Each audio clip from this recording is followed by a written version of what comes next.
Welcome to The American Dream, a show that started right here in San Diego, America's finest city, that now spans positive media all across the country, real stories in real neighborhoods.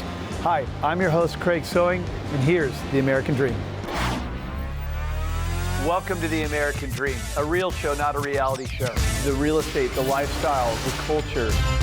It's not just about what you're living in, but the community you're going to live in. High-rise luxury living. People are the vehicle, people are the connection, people are the expansion. Helping folks just like you find your dream home. It just never disappoints. Real stories in real neighborhoods with real experts. The opportunity to achieve our biggest goals and aspirations. It's the American Dream.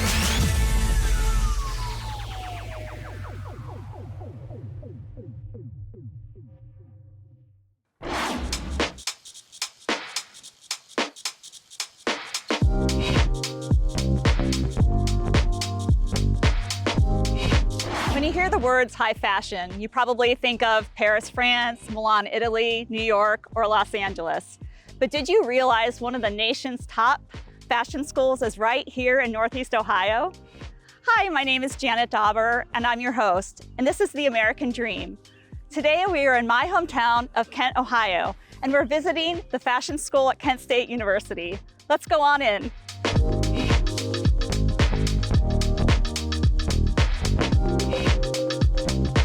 I'm here with Zaria Elizabeth, a senior who's majoring in fashion merchandising here at the School of Fashion at Kent State. How did you choose fashion merchandising as your major?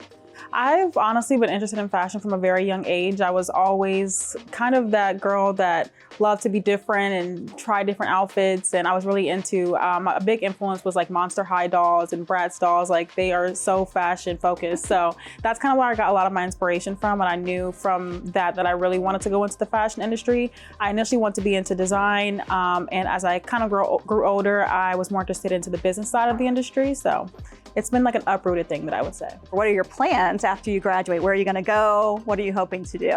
Yeah, so after graduation, which is coming very soon, I plan to relocate to New York City. I actually studied away there this past summer. I did an internship with Macy's. I was a buyer intern and I had a phenomenal experience. Honestly, it truly changed my eyes and my viewpoint on the fashion industry. I think that being a student, you learn things knowledge-wise, but having that hands-on experience is really what helped me to make that decision. So I plan to continue to go into the fashion industry, hopefully in buying and relocate to New York. I really appreciate your time. Thank you. Congratulations to you on your upcoming graduation. Thank you so much. I'm here with Dr. Murad Parifa, who's the director of the Kent State School of Fashion. Thank you so much for talking with me today. Absolutely. Thank you so much for being here. Can you tell me a little bit about the curriculum here at Kent State and what careers that it prepares the students for? Our curriculum allows our students to succeed in both the creative career paths in the industry as well as the business-focused career path. One recent addition we made to our curriculum is a 3+3 program that makes our students access and helps our students access a fashion law degree. So our fashion merchandising students can have the degree in fashion merchandising and then access a law degree that is focused in fashion law. So career paths in the fashion industry are broad. We are really about making sure our student success is guaranteed, whatever their interest is within the industry. And the School of Fashion celebrated its 40th anniversary last year. What do you think it is about the School of Fashion here at Kent State that makes it so well known and ranked so well nationally? Many things. So let me tell you the primary things and what distinguishes us from other schools around the world. Our faculty, the dedication they show to our students, and the fact that we are all about finding opportunities for our students. So our utmost important priority is our students' success. And you will see it in our facilities. You will see it in our connections with industry. You will see it in our study away and study abroad opportunities. We're probably the only school in the world that requires from all students to undergo a study abroad or a study away experience. The annual fashion show is the culmination of efforts by students over their last 2 years of the curriculum. So we have our BA and BFA in fashion design students who design collections and work on those collections throughout their senior year. Thank you so much again for your time, Dr. Tarifa. Thank you so much. It is my pleasure. We're here at the Kent State University Ballroom where the annual fashion show is going on. So let's go on inside and check it out.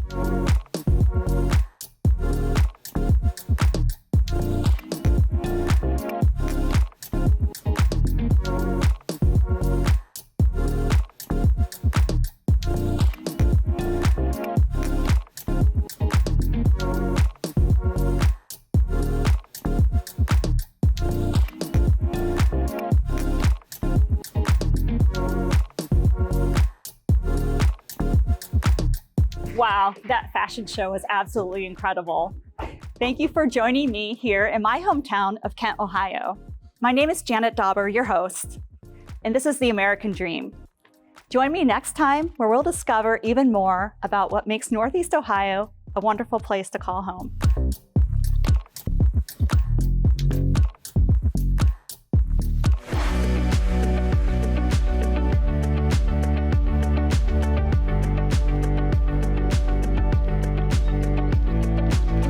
Hi, welcome to the American Dream. I'm Kim, your host, with Jeff Christensen, my co-host and husband here at the Lakes Golf and Country Club.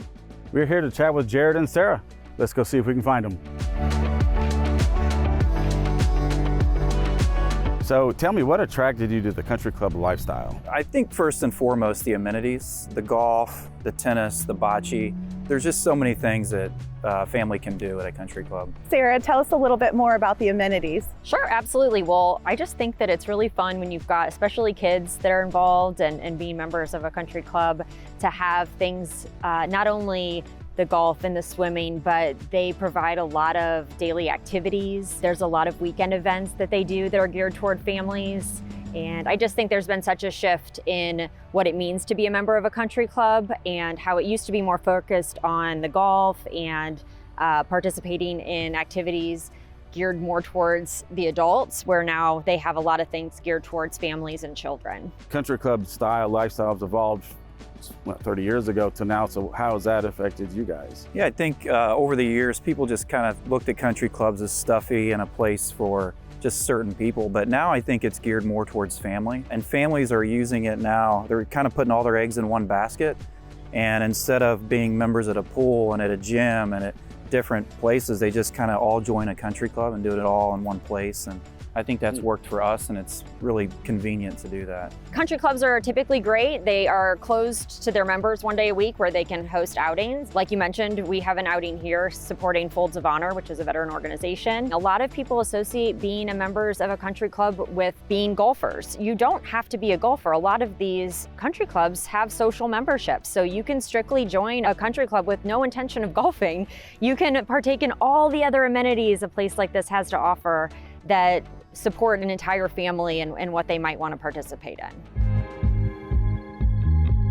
Earlier, we talked about what brought you to the country club lifestyle. Go a little deeper in how it affects you with golf. Yeah, I think at a private course, one of the main advantages is speed. You can play around much quicker than you can at a public course. And with the different kid activities and things going on with the family, it's one advantage you get when you come to a private club. It's nice. So this is hole 15. And this is where you just hit one on the green from the tee box. No, that was me, wasn't it? But hole 16 is next, is a par 5. So if you hit a bomb out there on number 16, what do you lay up on your second shot, obviously, right? Layups are for basketball, not me. I'm going for it.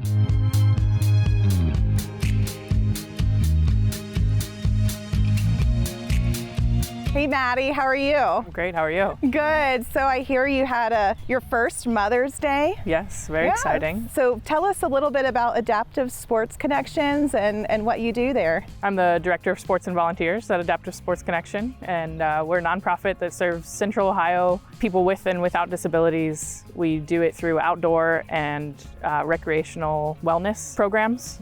Primarily, we have programs of kayaking, cycling, downhill skiing, and most recently amputee soccer. It's inclusive for the whole community, no matter what your ability level is. We have the tools and volunteers and instructors to support you to be successful. That's great. And how did you get to know about Adaptive Sports Connections? I have worn a prosthetic my whole life, and when I was in high school, I wanted to learn to ski, and the only place around that could teach someone with one leg how to ski was Adaptive Sports Connection. So I took a ski lesson about 15 years ago now, and have just fallen in love and been with them ever since. Is there an example of something that Adaptive Sports has done in the community recently that we could share?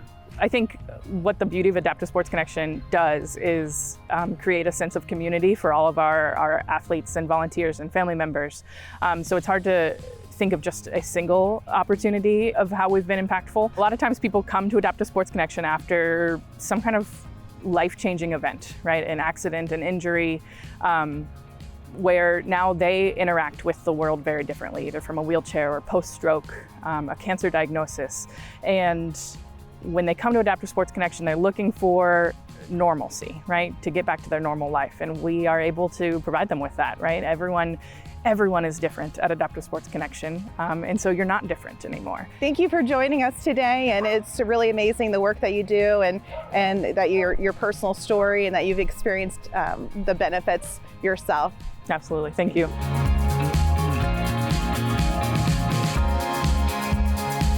Thank you for joining us on The American Dream. We are your hosts, Jeff and Kim. We'll see you next time.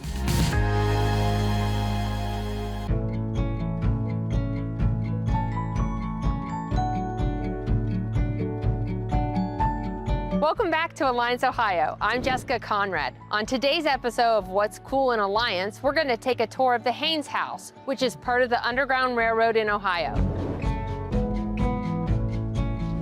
We are excited to have you here to visit the historic Haynes House, which is an Underground Railroad site located here on west side of Alliance.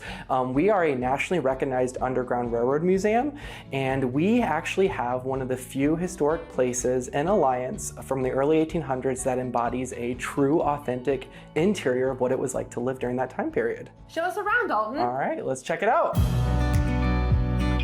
We are actually in the most important space of the Haynes House. And I say that because this was the original portion of the home built in 1827. So we're talking about 200 years ago. Now, I mentioned the Haynes House, but this is actually the homestead of the Grant family. So this room really resembles the time period. It is basically about utilitarian purposes and function, what they needed to do to just conduct everyday life. So we have a wood stove that would have been used for the family for their cooking. We have some storage pieces. We have different ways of producing your food that you would have grown on the land.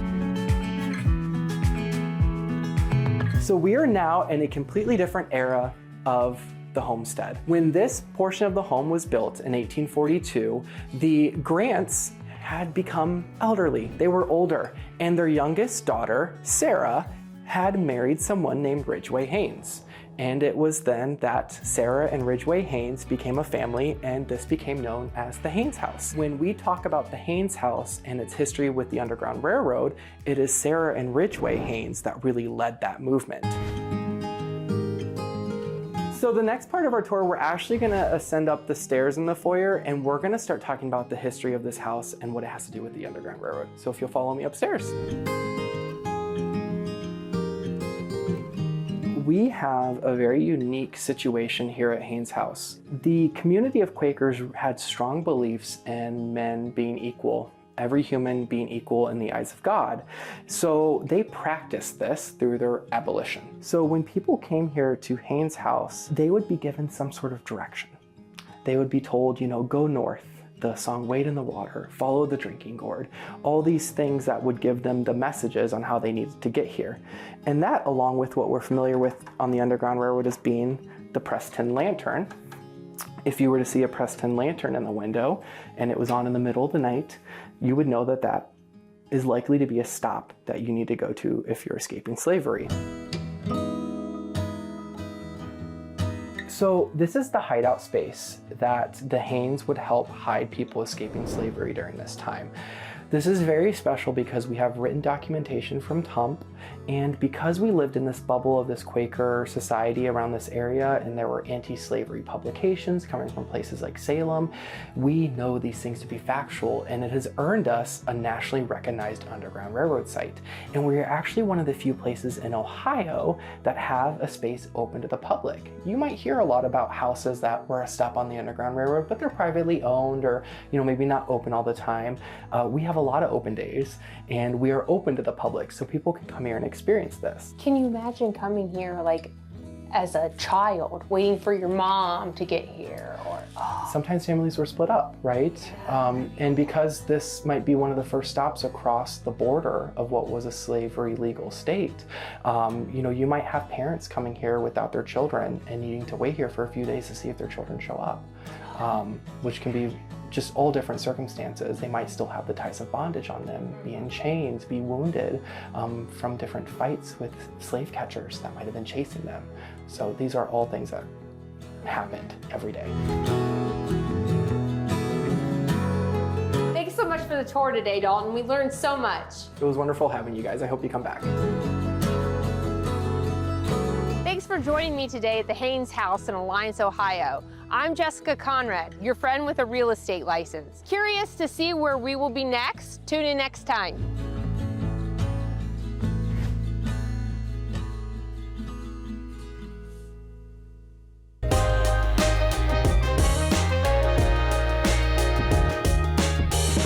Welcome to American Dream TV. I'm your host today, Carrie Heidel-Teske, and we are going to walk down the brick roads of the historical area of German Village. Anyone want to know what the #1 date night is here in Columbus? Well, we are about to find out. Lindy's was voted #1 date night recently, and we are going to go inside and meet with Todd Cumbo, managing partner, and find out exactly why. Come on.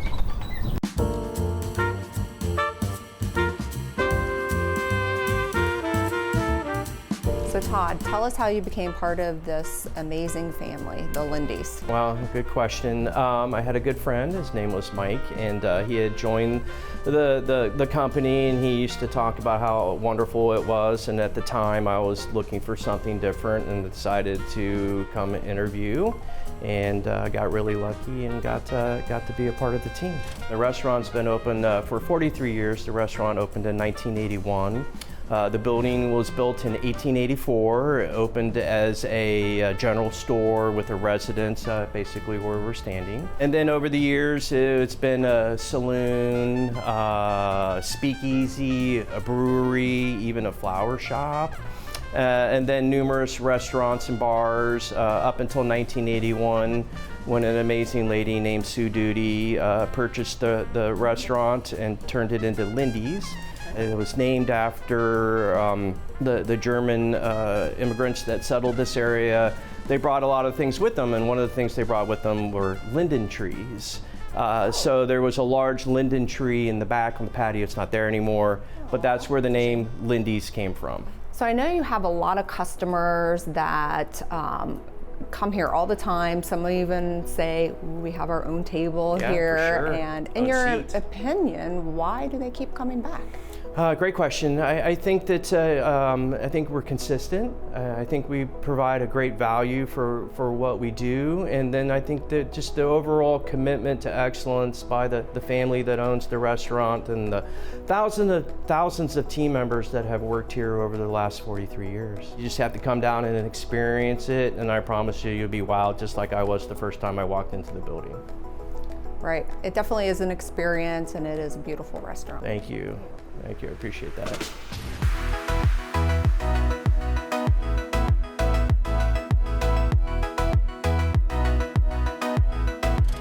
Thank you so much for letting us come out today and take a tour of the restaurant and for all the good information. I know you've got to get back to work. It's about dinner time, and I can't wait to dive into this because it looks amazing.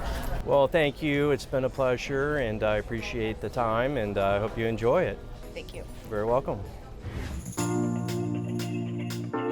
Now we're at the iconic Book Loft, which is a beautiful historical house that's actually been made into a 32-room wonderland for reading addicts. Not to mention the sunny and cozy patio nestled in the flowers with a lot of plant life.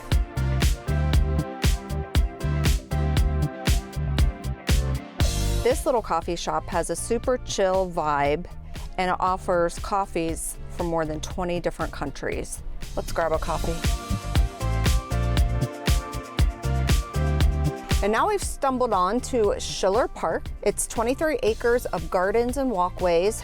It's actually the second largest park in Columbus following Goodale Park. They do free live performances during the summer of Shakespearean plays. Another great date night for you. Thanks for joining us today. I'm your host, Carrie Heidel-Teske, and I look forward to seeing you next time.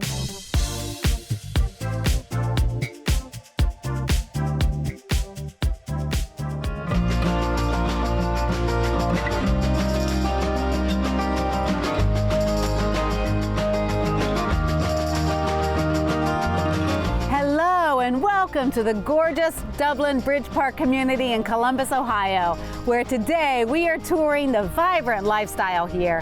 I'm Laurie Madosky-Shaw, host of the American Dream TV.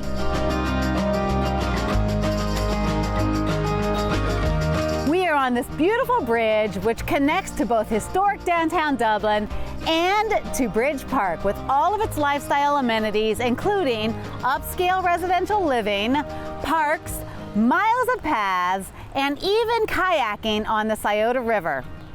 Over the bridge to the west leads to historic downtown Dublin, which is also famous for Jack Nicklaus's PGA Memorial Golf Tournament.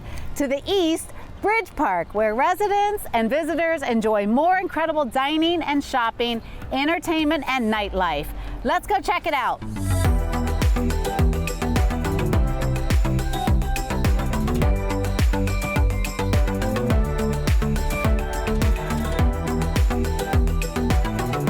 Bridge Park also has a diverse selection of residential and new construction options from the 400s to well over 2 million, and with upscale rental living as well. A blend of both custom and production builders, all walkable to the amazing lifestyle here in Bridge Park.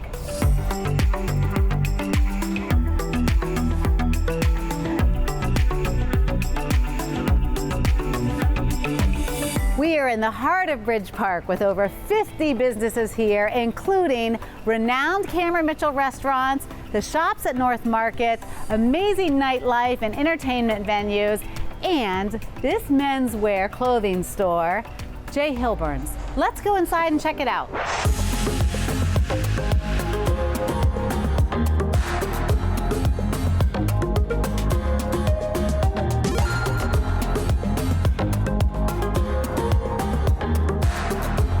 I'm here with personal stylist Lisa Carrier, who will share with us the J. Hilburn experience. Lisa, thank you for your time today. Thanks for having me. Absolutely. So, tell me, what is J. Hilburn known for?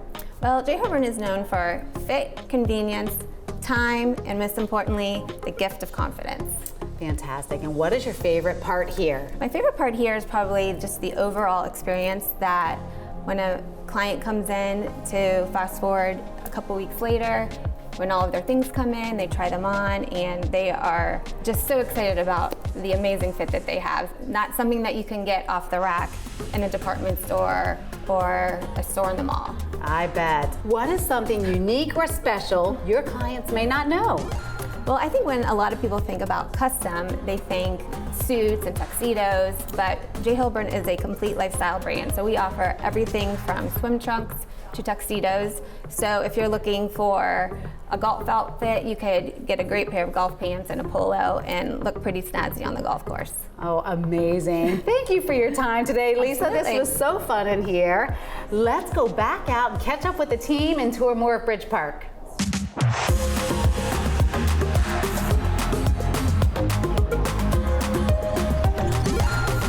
Thank you for joining me today on this episode of American Dream TV in Dublin's Bridge Park, where local businesses thrive in this vibrant community. I'm Laurie Madosky-Shaw, your host of American Dream TV, and see you next time for more special communities in Columbus, Ohio. Cheers!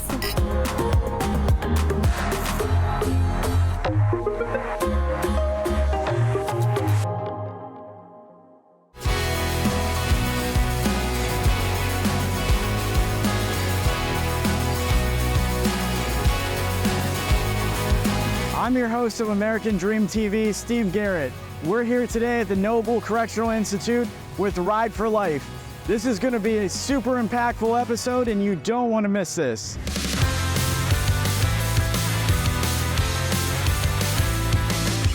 In a moment, we're going to have 2,500 inmates filling this yard with a crazy stunt show. You won't want to miss this.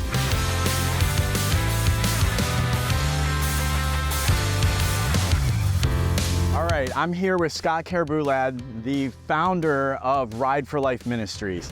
Scott, welcome to American Dream TV. Thank you. All right, so here we are in prison. Yes. And I'm gonna have to tell you, I have not done an interview in prison. So how did we get here? It's a very good question. Long story short, I went down a few wrong roads. No pun intended, right? Right. Yeah, right. Both on the bike and more so off the bike. Okay. I started making bad decisions.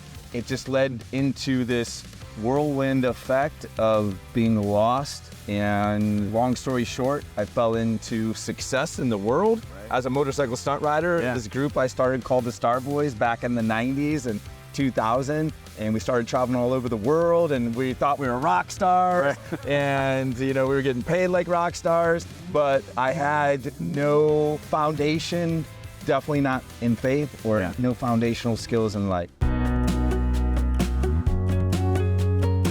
So what led you to the moment where you're like, you know what, I'm gonna come minister to guys that are in prison and take the one thing that I'm really good at. I mean, you're amazing on this bike. Sure. What led to that point where you're like, that epiphany moment? Well, this is where I get pretty emotional and serious. Right. Like I pushed the world and what the world had to offer to the maximum limit. Sure. I paid the maximum price. So on October 4th, 2011, it's a long story, but I was gonna end my life. I just found no contentment. I found no enjoyment of life.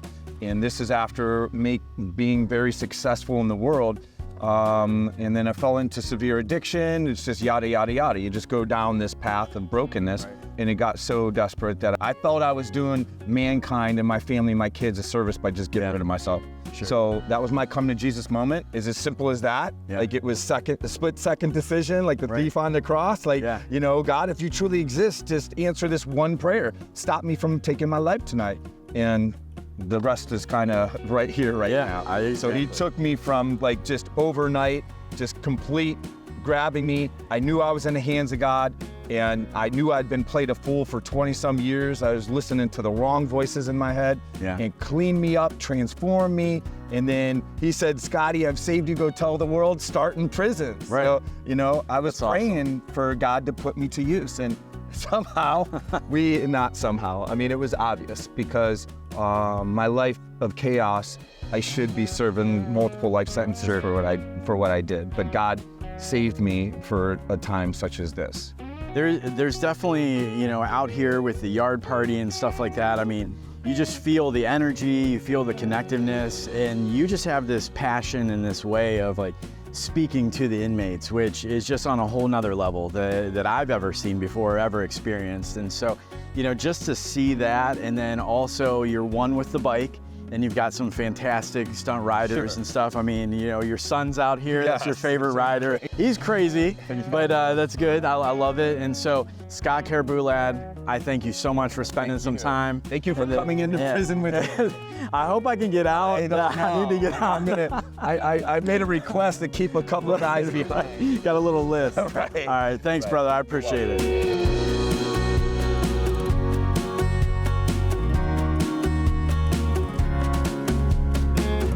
That was amazing.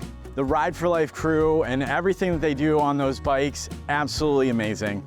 I hope that you're able to see how they're changing lives and just offering hope to the inmates all across the nation. Until next time, I'm Steve Garrett, your host of American Dream TV.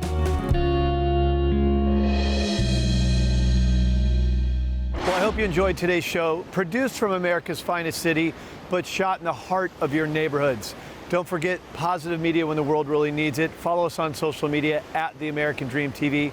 See you next time. In the meantime, cheers to your American dream.